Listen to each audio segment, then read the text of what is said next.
ఇప్పుడు చూస్తుంటే మన అంటే తిరుమల శ్రీవారి లడ్డు అంటే ఎంత పవిత్రమైంది, దాన్ని ప్రతిష్ట అంటే చాలా వరకు దాన్ని అంటే అక్కడ దర్శనానికి వెళ్ళకపోయినా కూడా ఆ లడ్డు తీసుకొస్తే ఆ లడ్డుని కూడా మొక్కి చాలా దాన్ని పవిత్రంగా చూస్తాము. దాన్ని కల్తీ చేసిన విషయంలో పోరాడుతున్నారు చంద్రబాబు నాయుడు గారు. అయితే ఇదే తరుణంలో ఇటు ముస్లిమ్స్కి క్రిస్టియన్స్కి కూడా ఒక బంపర్ ఆఫర్ ఇచ్చారు. అది ఏంటంటారు? ఇప్పుడు ఆంధ్రప్రదేశ్ కొంచెం టిపికల్గా ఉండేటువంటి స్టేట్ అనుకోవాలి. ఏ విషయంలోనంటే అటు మతపరంగా కానీ ఇటు కులం పరంగా కానీ రాజకీయాలు ఎప్పుడు కూడా ఆంధ్రప్రదేశ్లో మతం కులం చుట్టూనే తిరుగుతూ ఉంటాయి. దానికి యాడ్ చేశారు జగన్మోహన్ రెడ్డి గారు ఈ మధ్యకాలంలో ప్రాంతాన్ని కూడా 3 రాజధానులు అని చెప్పేసి. అయితే అది వర్కౌట్ కాల 2024 ఎలక్షన్లో దాన్ని నమ్ముకున్నాడు ఆయన. అది వర్కౌట్ కాలేదు కాబట్టి రూల్డ్ అవుట్. ఇక మిగిలింది 2, ఒకటి మతం, 2 కులం. ఈ రెండింటి మీదనే అక్కడ రాజకీయాలు నడుస్తూ ఉంటాయి. అందుకే చంద్రబాబు నాయుడు గారు ఏం చేశారంటే ఫస్ట్ నుంచి ఆయన లౌకికవాది. ఆయనకే మతాలు, కులాలు, ప్రాంతాలు ఆ యాంగిల్లో చూడరు ఆయన. చాలా సందర్భాల్లో ఆయన ఒక మాట అనేవాళ్ళు, 2 కులాలు ఉన్నాయి సమాజంలో. అవేంటంటే ఒకటి ధనికులు, 2 పేదలు. ఈ 2 ఉన్నాయి. మిగతావన్నీ కూడా రాజకీయంగా ఊరికే వీళ్ళు మాట్లాడుకుంటారు తప్పితే తన దృష్టిలో 2 ఉన్నాయని చెప్పి చాలా సందర్భాల్లో చంద్రబాబు నాయుడు గారు చెప్పారు. కానీ అక్కడ ఉండేటువంటి ప్రజల యొక్క మూడు, వాళ్ళ ఆలోచన, వీటిని బట్టి రాజకీయ పార్టీలు ఎప్పటికప్పుడే గేమ్స్ ప్లే చేస్తూ ఉంటాయి. మనం చూస్తాం ప్రతి ఎలక్షన్లో కూడా అక్కడ మతం, కులం ఇవన్నీ బాగా ప్లే చేస్తుంటాయి. ఏ రాష్ట్రంలో లేనది విధంగా చాలా ఎక్కువగా ఆంధ్రప్రదేశ్లో అవి నడుస్తూ ఉంటాయి ఆ 2 కూడా. జగన్మోహన్ రెడ్డి గారికి వచ్చేటప్పటికి క్రిస్టియన్ ఓట్ బ్యాంక్ అంతా నాదే, నేను క్రిస్టియన్ ప్రతినిధిని అని చెప్పుకునేటువంటి ప్రయత్నం చేసి సక్సెస్ అయ్యాడు 2019లో.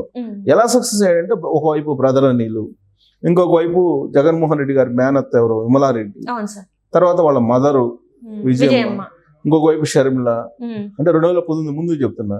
వీళ్ళందరూ చర్చిల చుట్టూ తిరిగి ఆ చర్చిల్లో ఉండేటువంటి ఫాదర్స్ అందరినీ పట్టుకొని అక్కడికి వచ్చేటువంటి క్రిస్టియన్స్ ఎవరైతే ఉంటారో వాళ్ళని వైఎస్ఆర్ కాంగ్రెస్ పార్టీ వైపు తిప్పగలిగారు. దాని ఫలితంగా 2019 ఎన్నికల్లో జగన్మోహన్ రెడ్డి గారు ముఖ్యమంత్రి అయ్యారు. ఆ తర్వాత ముఖ్యమంత్రి అయిన తర్వాత జగన్మోహన్ రెడ్డి గారి యొక్క నిజ స్వరూపం ఏంటంటే బయటపడింది. దాంతో క్రిస్టియన్స్ కూడా చాలా వరకు దూరం అయ్యారు. ఆయన అందరు కాదు కానీ కొంతవరకు డైవర్ట్ అయ్యారు. డైవర్ట్ అయినటువంటి క్రమంలో ఇప్పుడు ఆయన మళ్ళీ ఆ ఓట్ బ్యాంక్ని మళ్ళీ రాబట్టుకోవాలని ఆయన ప్రయత్నం చేస్తున్నారు. ప్లస్ ఇప్పుడు షర్మిలానేమో జగన్మోహన్ రెడ్డి నమ్మొద్దు, అతను క్రిస్టియన్ కాదు, హిందువు కాదు అని చెప్పి చెప్తున్నారు. బ్రదర్ అనిల్ కూడా జగన్మోహన్ రెడ్డి నమ్మొద్దు అని చెప్తున్నారు. సొంత తల్లి విజయమ్మ గారు కూడా ఆవిడ కూడా అదే చెప్తున్నారు, మీరు అతను నమ్మొద్దు అని. ఇండైరెక్ట్గా ఎన్నికల ముందు జగన్కి వ్యతిరేకంగా ఓటేయని చెప్పి వీడియో కూడా చేశారు కదా విజయమ్మ గారు, షర్మిలాని గెలిపించమన్నారంటే ఇండైరెక్ట్గా జగన్మోహన్ రెడ్డిని ఓడించమనే కదా. సో కాబట్టి ఇప్పుడు ఆయనకు ఏదన్నా ఓట్ బ్యాంక్ ఉందంటే క్రిస్టియన్ ఓట్ బ్యాంకు. సో ఈ క్రిస్టియన్ ఓట్ బ్యాంకుని ఎలా అయినా సరే ఇప్పుడు కొంత డైవర్ట్ అయింది కాబట్టి దాన్నైనా కాపాడుకోవాలి అనేది బహుశా అధికార పార్టీలో ఉండి ఉండొచ్చు. ప్లస్ ఎన్నికల ముందు చంద్రబాబు నాయుడు గారు ఒక హామీ ఇచ్చారు. ఏమి ఇచ్చారు? ముస్లింలకు అలాగే క్రిస్టియన్స్కు న్యాయం చేస్తాను, హిందువులకు ఎలా న్యాయం చేస్తాను, నాకు అన్ని మతాలు ఒకటే అని చెప్పారు ఆయన. ఇప్పుడేంటి తాజాగా జరిగినటువంటి నెయ్యి కల్తీ విషయంలో హిందూ మతానికి లేదంటే సనాతన ధర్మానికి గాయం పడేలా ఈ నెయ్యి కల్తీ జరిగింది అనేది ప్రపంచవ్యాప్తంగా చర్చ జరుగుతుంది. దానికోసం చంద్రబాబు నాయుడు గారు పోరాడుతున్నారు, ఆ కల్తీ జరిగిన దాని మీద అనేది ఒకటి వెళ్ళిపోయింది. సో దీంతో సాలిడ్గా అక్కడ ఏమవుతుంది, హిందూ సమాజం మొత్తం కూడా తెలుగుదేశం పార్టీ వైపు వచ్చే అవకాశం ఉంది. అలాగే ఈ నెయ్యి కల్తీ విషయంలో జగన్మోహన్ రెడ్డిని టార్గెట్ చేశారు వీళ్ళందరూ కలిసి అనేది క్రిస్టియన్స్లో కొంత ఉంది.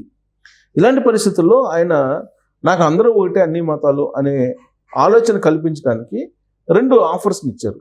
ఒకటి ముస్లిమ్స్కి ఎవరైతే ఉన్నారో ఇమాములు, అలాగే మౌజమ్స్ ఇద్దరు ఉంటారు, ఎవరు మసీదుల్లో పనిచేసేటువంటి వాళ్ళు. సో ఇమాములకేమో నెలకి 10,000 రూపాయలు ఇచ్చేటట్టు గౌరవ వేతనం కింద అనౌన్స్మెంట్ చేశారు. మౌజములకేమో 5,000 రూపాయలు ఇచ్చేటట్టు అనౌన్స్ చేశారు. గౌరవ వేతనం 10,000 అంటే అంత ఈజీ కాదు. 10,000 వాళ్ళకి, ఇమాములకి 5,000 అంటే మసీదుల్లో ఉండేటువంటి ఇమాములకి, అంటే ఇప్పుడు మనకి దేవాలయాల్లో అర్చకుల మాదిరి. సో అంటే చంద్రబాబు నాయుడు గారు ముస్లింలకు పక్షపాతిగా వ్యవహరిస్తున్నారు అనేది సహజంగా హిందూ సమాజం అనుకుంటుంది, సహజంగా అనుకుంటుంది. అలాగే క్రిస్టియన్స్కి ఇంకొక గిఫ్ట్ ఏమి ఇచ్చారంటే, క్రిస్టియన్స్కి గుంటూరులో ఒక క్రిస్టియన్ భవనాన్ని కట్టించడానికి ఆయన నిర్ణయం, ఒక అనౌన్స్మెంట్ చేశారు. క్రిస్టియన్ భవనం అనేది ఒకటి కట్టిస్తానని గుంటూరులో. కడపలోనేమో హజ్ హౌస్ కట్టిస్తానని చెప్పి అనౌన్స్ చేశారు. హజ్ యాత్రికులకి ఇప్పుడు ఆల్రెడీ కాల్ఫర్ చేశారు హజ్కు పంపించడానికి. సో హజ్ భవనం కట్టించడంతో పాటు కడపలో క్రిస్టియన్ భవనం ఏమో గుంటూరులో కట్టిస్తానన్నారు. వీళ్ళకేమో ఇమాములకి మౌజములకేమో గౌరవ వేతనం కింద అమౌంట్ అనౌన్స్ చేశారు. దీంతో ఏమవుతుంది, హిందూ సమాజం చంద్రబాబు నాయుడు గారు హిందువుల కోసమే ఈ నెయ్యి కల్తీ మీద పోరాటమే కాదు, ముస్లింలకి ఏం కావాలన్నా కూడా తీరుస్తున్నారు, వాళ్ళకి కూడా గౌరవ వేతనం ఇవ్వడానికి అనౌన్స్మెంట్ చేశారు. ప్లస్ వాళ్ళకి హజ్ యాత్రకు పంపించడానికి కడపలో హజ్ హౌస్ కట్టిస్తున్నారు. అలాగే గుంటూరులోనేమో క్రిస్టియన్స్కి క్రిస్టియన్ భవనం కట్టిస్తున్నారు. ప్లస్ క్రిస్టియన్ ఆస్తులు కాపాడటానికి కానీ వాళ్ళ వక్ఫ్ భూములు కాపాడటానికి కానీ ప్రత్యేకమైనటువంటి చర్యలు తీసుకోవడానికి అనౌన్స్ చేశారు. సో కాబట్టి ఇప్పుడు మత సామరస్యం పెంచేటువంటి ప్రయత్నం చంద్రబాబు నాయుడు గారు చేస్తున్నారు. ఎందుకంటే హిందువులు అనేది వెళ్ళిపోయింది. గత వారం రోజుల నుంచి ఈ లడ్డు కల్తీకి సంబంధించినటువంటి, నెయ్యి కల్తీకి సంబంధించినటువంటి వ్యవహారం వచ్చిన తర్వాత నుంచి ఇది హిందువులకు సంబంధించినటువంటి పార్టీ, ఎన్డీఏ అంటే హిందువులకు సంబంధించిన పార్టీ అనేది ప్రజలకు చాలా బలంగా వెళ్తుంది.